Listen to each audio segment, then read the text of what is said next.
Hi everybody, Kymco Agility RS.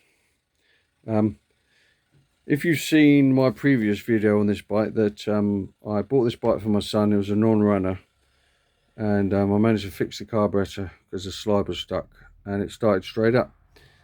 Drove up and down the road. I took it down to the garage, had it MOT'd, but it didn't quite feel right. There was a massive sort of the last quarter of the throttle. It didn't want to do anything. And when it got warm, it didn't want to tick over. Lack of fuel. Now, I pissed about with it, cleaned the airbox out, sealed that up, made sure there was no leaks. Just didn't make any difference. Couldn't really set the tick over properly. It wouldn't tick over on idle, and it would go into the next jet. So I took it to a guy I know, motorbike mechanic, and he went out for a ride on it.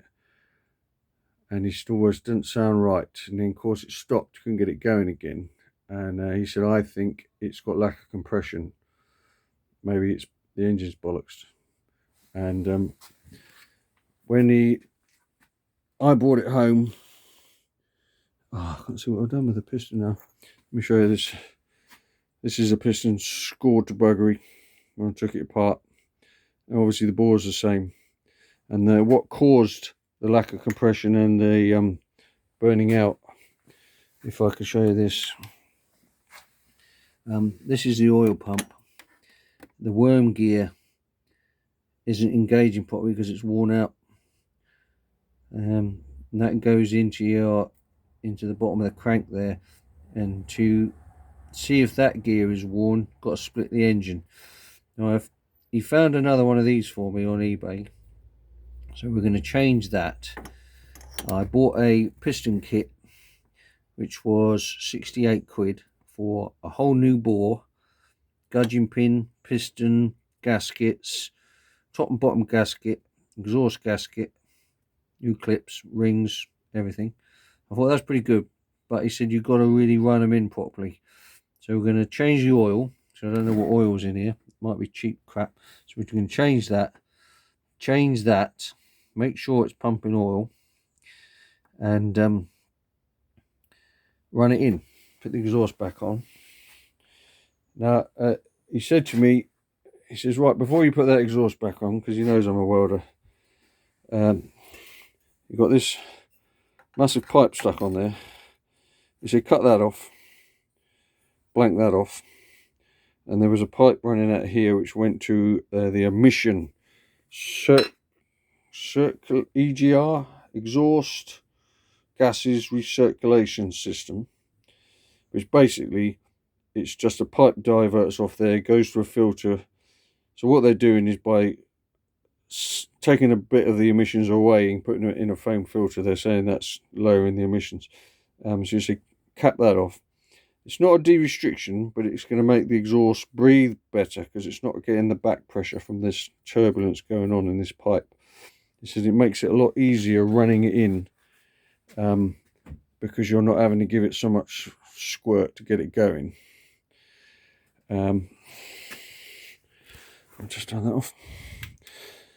And he said running in, because I've watched lots of videos about running in, and I spoke to Mark and he said what you want to do is don't let it tick over, because there's a coating on the bore which wears off and dissolves as you're running it in.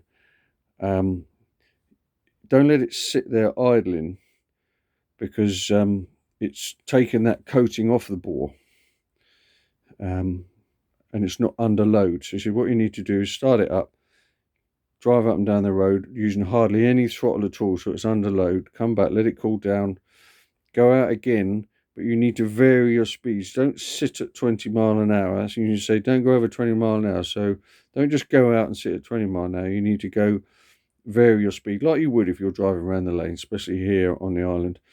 And obviously don't go up any hills. We haven't got any hills here. So he said you just need to vary your speeds and short trips. Let it cool down, go out again, 5 mile an hour, 10 mile an hour, 15, just backwards and forwards, but nothing heavy duty, just to let it run in nicely.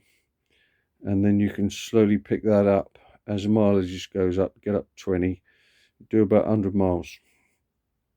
And then hopefully we'll find out if this boar from kymco land is any good. So really, I've done this video. If you've got issues with obviously it not ticking over when it's hot, lack of power at the top end, and it felt really hot. You know when your bike, it smelt too hot just for going up and down the road. It was getting oil, but it wasn't getting enough. So hopefully we've saved it before it's done any real damage, because it's, you know, it's a good tidy looking bike. So you need to check you're getting oil through properly, and you can take that oil pump off and check the end of that gear. Use the best quality oil you can buy, and apparently Halfords is quite a good oil. There's a guy who does a video on all the different oils and says don't use this. These 3 are the best sort of oils. So I'm going to drain that oil out of there, see what, you know, because it's black, the oil that's in there. He said most of the oil, this is the colour of a new stuff. It should be that colour. He said I've seen people putting 4-stroke oil in the 2-stroke. It won't run with that. And putting it the other way around, putting 2-stroke oil in 4-strokes. So you don't know, you're buying a second-hand bike, you don't know what sort of state it's in. So we'll drain that oil out of there and put some decent oil in. Hopefully you'll be back on the road. Anyway guys, subscribe if you like. Any questions, let me know. Bye.